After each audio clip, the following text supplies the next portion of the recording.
Hey y'all, a quick video on how to submit an SME for a project that's going to ask for multiple cruises. Again, a SME for a project that's going to have multiple cruises.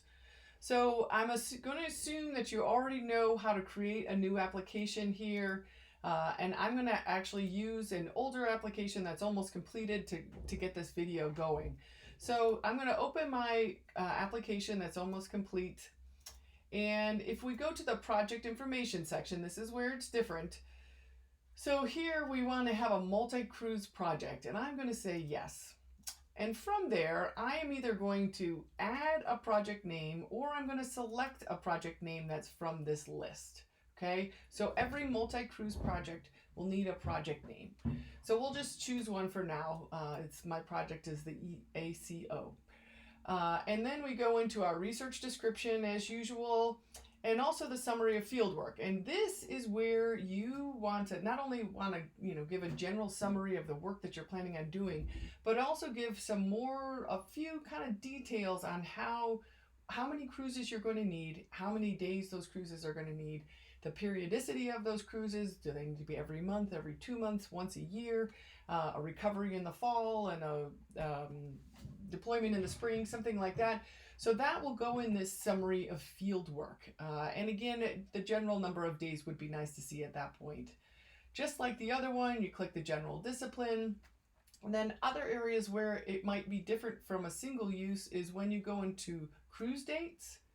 So we're going to leave here cruise dates. And from here, in this requested days section, you're going to want to say the total number of science days, the total number of transit days, the total number of load days of your whole project. So if you have 3 cruises that are 6 science days, you'd have 18 science days here. If there's a transit to and from your study area each section, or for each cruise, you'd have 2 per, so that's 6 transit days, maybe 1 load day and 1 unload day, so that would be 3 each, and then your total would be here. So again, you can explain, this is the total number of days. Other sections that this may be of interest is your ship selection and your pooled and portable equipment and your ship fitted equipment. Again, select the items that you think you're going to be using for your various cruises and the user supplied equipment. And then in those sections, there are text boxes where you can outline if there's going to be vastly different instrumentation for different cruises. You can make notes of that in there. Finally, just like the other ones, you can click through with the environmental impact, the cost estimate, and then once you get to the summary, you want to make sure that, and you're sure that it's completed, you want to click submit.